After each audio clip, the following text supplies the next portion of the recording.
Hey friends, it's Travel Nurse D here. I wanted to say hello to you guys, check in and see how everyone is doing and kind of catch you up to speed with things with me. I hope everybody is doing well and I hope you're having an amazing start to the new year. We are already in the third month of the year of 2025. I mean, it's going by so fast. But I hope everything is going well with you guys.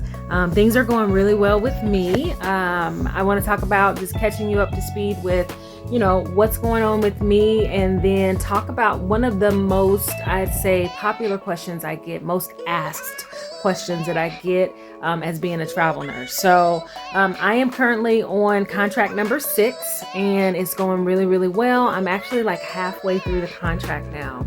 And so it's going great. Y'all, travel nursing has been such a blessing to me. It's exactly what I want to be doing. And I'm just grateful to God that I get to be a travel nurse.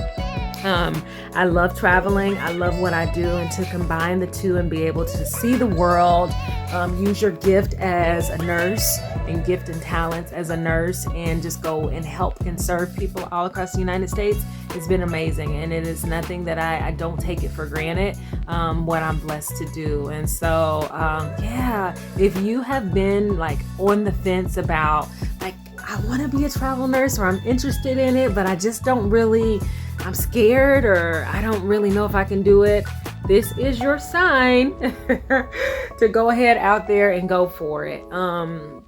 I was apprehensive for years to do this. And when I finally launched out and did it a year and a half ago, that fear, that apprehension, all of that nervousness, y'all, it instantly went away. I've met some amazing people.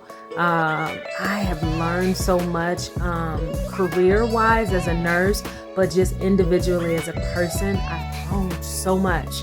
And I believe, one key thing I would say that is important to have as a traveler is you have to be flexible.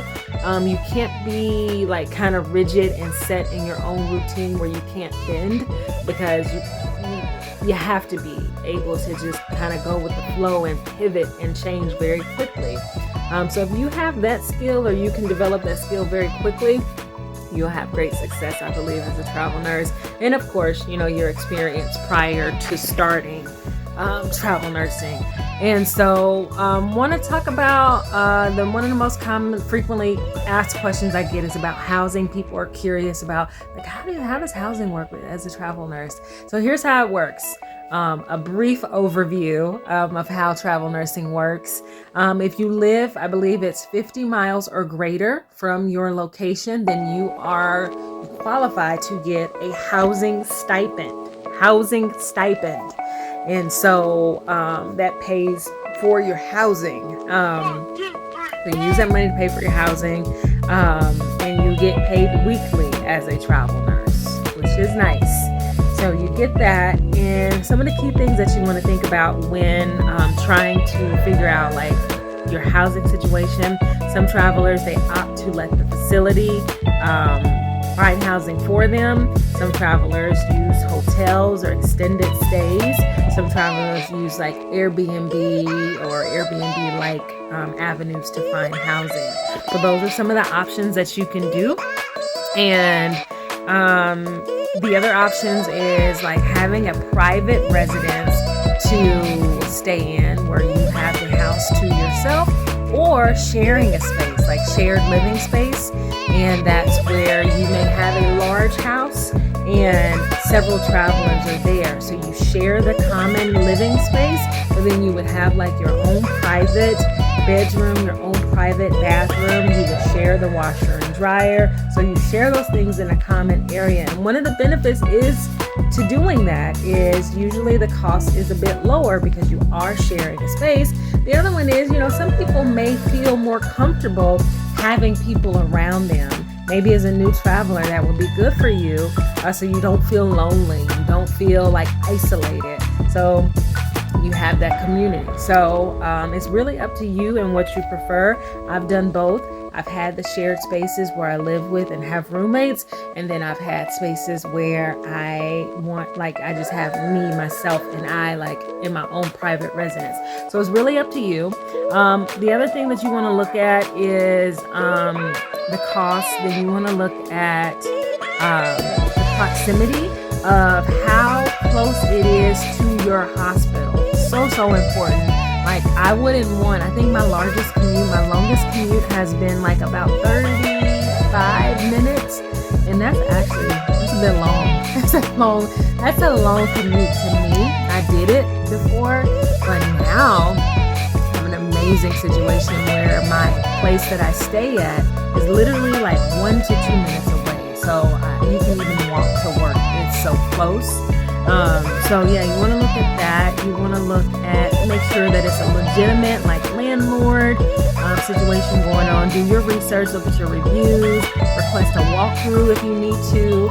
Whatever makes you feel comfortable. Safety. You want to make sure it's in a good neighborhood as well. Like we're not trying to be risking. We're not trying to risk our lives out here, like in that way. And so, do your research, talk to the landlord if you need to.